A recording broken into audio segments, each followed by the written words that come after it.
Ibadillah. Siapakah Dajjal? Dajjal ini lahir di Samirah dan dia diberi nama Samiri karena lahir di Samirah. Nah, kenapa disebut Samiri? Karena lahir di Samirah. Dia lahir 100 tahun sebelum Nabi Musa diutus. Dan Allah Subhanahu wa taala memberikan kelebihan kepadanya. Yang pertama, dia diberikan umur panjang. Ya, yang zara umru ila yaumissa'ah, ila akhir zaman. Ya, dia ditangguhkan ajalnya sampai akhir zaman. Yang kedua, dia memiliki kecerdasan di atas akal jenius rata-rata umat manusia. Jadi sejenius apapun umat manusia yang normal, dia 60 tahun di atasnya. Sehingga penemuan-penemuannya, kecanggihan berpikirnya, kedewasaannya jauh di atas manusia. Rata-rata manusia normal. Yang ketiga, dia memiliki kemampuan sihir yang luar biasa. Apapun sihir yang selama ini kita saksikan, tidak ada yang mampu mengalahkan sihir dia. Sehingga saking luar biasa sihir yang dia miliki, seolah-olah orang mengenalnya selevel dengan Tuhan. Karena apapun yang semestinya menjadi perbuatan Tuhan, Dajjal bisa melakukannya. Nah, ini saking hebatnya sihir Dajjal. Nah, nasab kelahirannya adalah nasab yang aneh para Allah. Dia lahir dari termasuk Bani Israel. Bani Israel ini keturunan Nabi Yakub. Yakub itu gelarnya Israel. Keturunannya disebut Bani Israel. Dari Yehuda. Yehuda ini adalah anak laki-laki dari istri pertama Nabi Yakub alaihissalam. Nabi Yakub istrinya 4. Yang pertama bernama Ya'la. Dari Ya'la ini melahirkan 6 orang. Salah satunya bernama Yehuda dan Lewi. Lewi melahirkan Nabi Musa alaihissalam. Yehuda melahirkan bangsa yang kita kenal Yahudi. Salah satunya Yehuda ini melahirkan generasi yang pada akhirnya melahirkan Samiri. Ya, kalau Rahil istri yang kedua, dan ini istri yang paling dicintai oleh Nabi Yakub, melahirkan 2 anak, Bunyamin dan Nabi Yusuf. Nabi Yusuf dan Bunyamin. Yang lainnya juga sama melahirkan 2 anak. Kahit dari Ya'la melahirkan 2 anak, Dam dan Naftali. Ya. Anak tertua dari Nabi Yakub dari istri pertama bernama Raubin. Nah, dari Yehuda inilah lahir Samiri. Nah, ayah dan ibunya, kakek dan nenek Samiri ini adalah para penyembah berhala.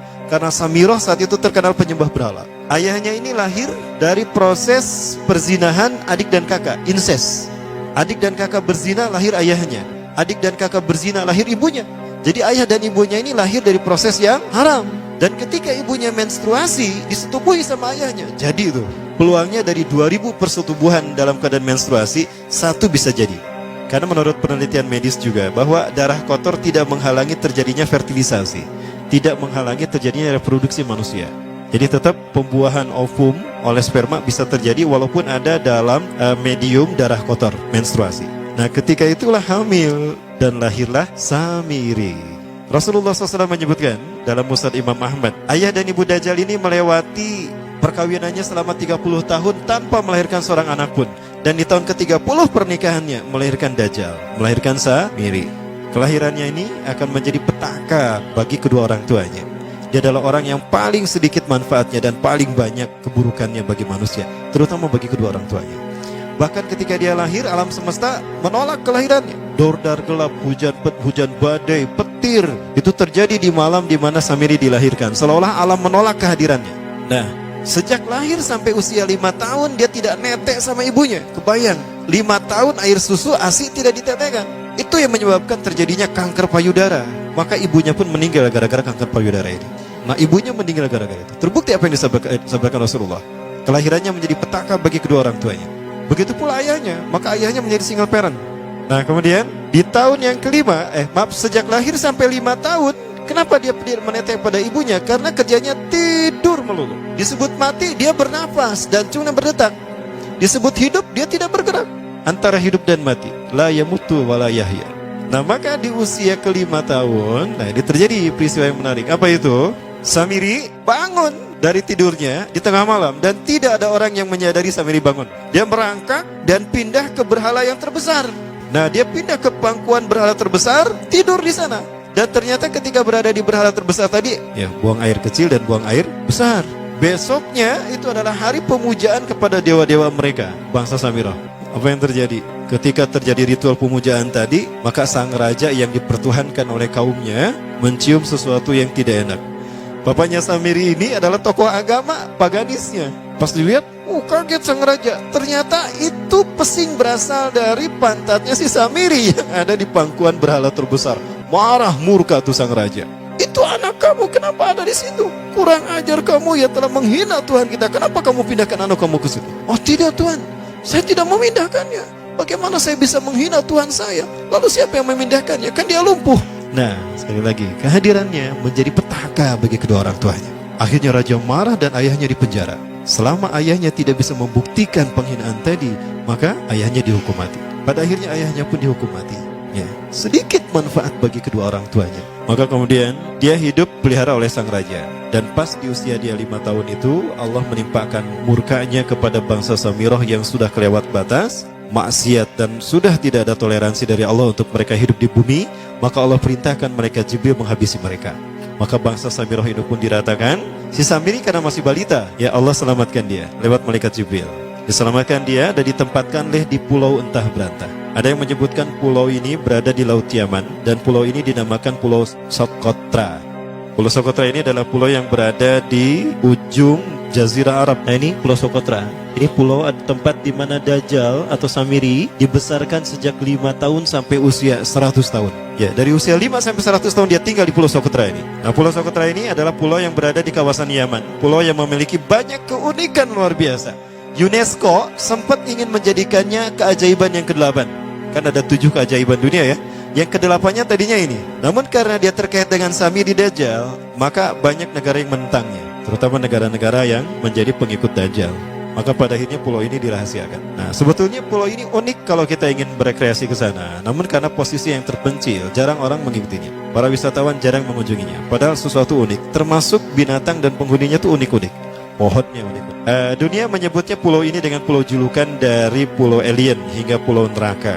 Ada juga yang menyebutkan The Jekyll Island. Pulau Jekyll Island itu bahasa barat, kalau bahasa kitanya Pulau Dajjal. Ya, sama dengan Pulau Sedir ya. Itu juga The Jekyll Island. Nah, Pulau Socotra kaya dengan flora dan fauna yang unik hingga saat ini belum ditemukan di tempat lain.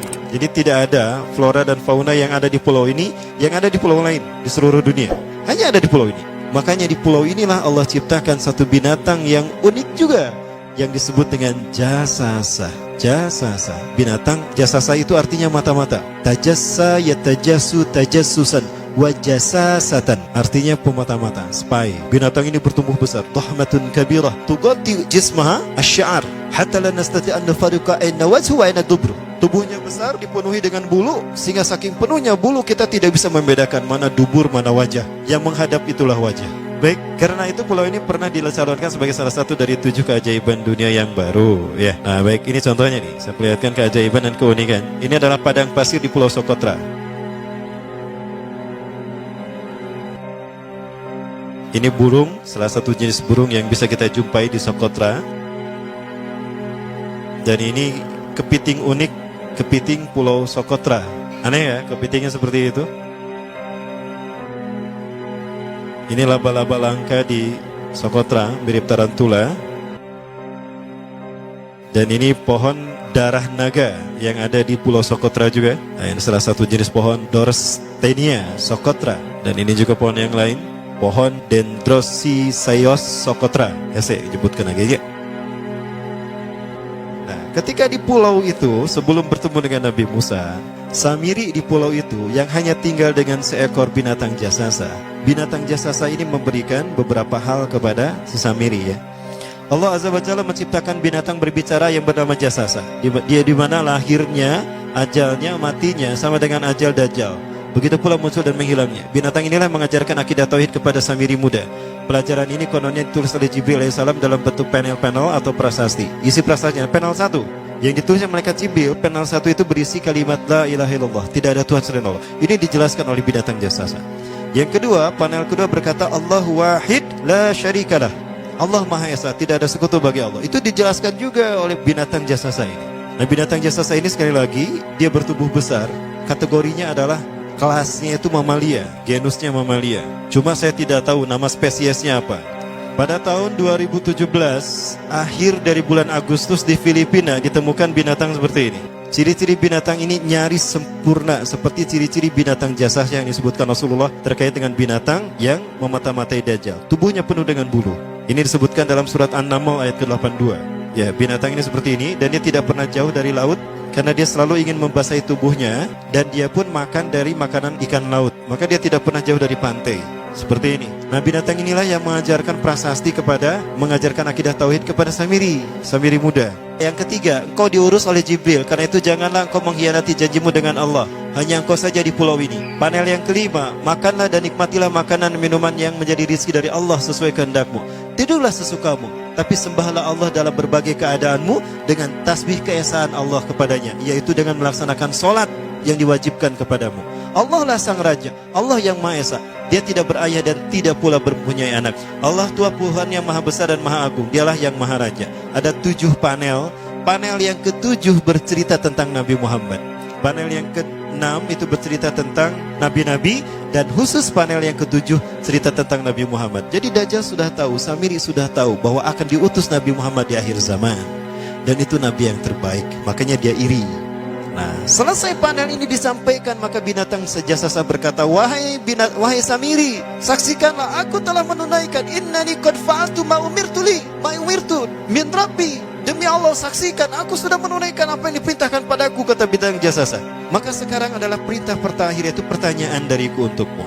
Hal tu'minu billah, apakah kau beriman pada Allah? Wa bima unzila ilaih, dan dari apa yang diturunkan kepada nabi-nabinya, kepada Jibril maksudnya. Famadal jawab ya Samiri, apa jawabanmu hai Samiri?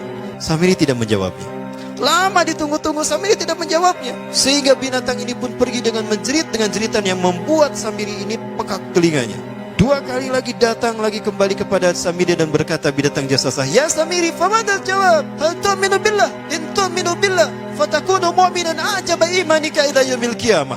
Jika kau beriman kepada Allah, maka sungguh kau akan menjadi mukmin yang menakjubkan imannya. Inna ajalaka ukhirat ila akhir zaman. Sesungguhnya ajalmu ditangguhkan sampai akhir zaman. Jika kau beriman pada Allah, engkau akan menjadi mukmin yang menakjubkan. Fa in lam tu'min billah, tapi jika engkau tidak beriman kepada Allah, wa bima unzila ilaih, dan apapun yang diturunkan pada Jibril, innaka minal mal'unina ila yaumil qiyamah, dan kau terkutuk sampai hari kiamat nanti. Tidak juga dijawab. Pergi lagi binatang jasasa tadi sambil memekikkan suara yang pekikan yang keras.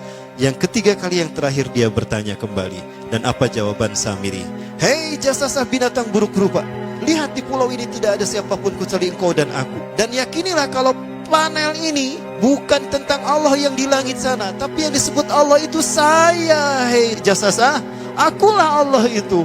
Oh, dia menjerit dengan jeritan yang makin keras. Sampai si Samiri pun menutup kedua telinganya. Sejak saat itulah binatang itu pergi dan berkata, innaka dajjal, innaka dajjal, innaka dajjal. Engkau adalah pendusta, engkau adalah pendusta, pendusta sampai hilang suaranya. Di saat itulah Samiri mendapatkan gelar Dajjal. Jadi siapa nama asli Dajjal? Samiri. Dajjal artinya Al-Kazab, pendusta, bukan singkatan katanya. Baik, nah sejak saat itulah Samiri keluar dari pulau itu dan dia sudah menyandang gelar Dajjal, pendusta, karena dia mengaku Tuhan. Baik, Iwabillah rahmatullah. Jangan salah, Dajjal kecerdasan yang mampu melakukan cloning dan mampu melakukan berbagai macam riset dan eksperimen. Hatta eksperimen yang mengilhami film Hook itu Dajjal bisa melakukan. Bahkan ketika orang membayangkan kendaraan tercanggih itu pesawat terbang, Dajjal sudah mampu membuat piring terbang dengan kecerdasannya. Ya. Rasulullah menyebutkan kendaraan Dajjal itu dia bisa terbang, kata Rasulullah. Dan kecepatan terbangnya 5 km per sekon. 1 detik 5 km. Hanya dengan berkedip-kedip dia berkeliling dunia. Ya. Kecepatan ini diambil dari hadis Rasulullah. Berapa kecepatannya Rasulullah ketika dia terbang di muka bumi? Ya, kendaraan yang dia gunakan itu kecepatan terbangnya seperti awan yang ditiup angin, kata Rasulullah. Dan awan rata-rata ditiup angin itu 5 km per sekon. Dan jarak dari satu telinga ke telinganya, artinya setengah diameter atau diameter kepalanya, keledai yang dia gunakan, Rasul menyebutnya keledai, itu arba'una zira, 40 hasta, 27 meter. Diameternya itu 27 meter. Keledai macam apa yang jarak dari satu telinga ke telinganya 27 meter? Kalau bukan piring terbang. Ini bisa 24 meter kan? 27 meter, bisa tidak? Bisa, dan kecepatannya pun sama.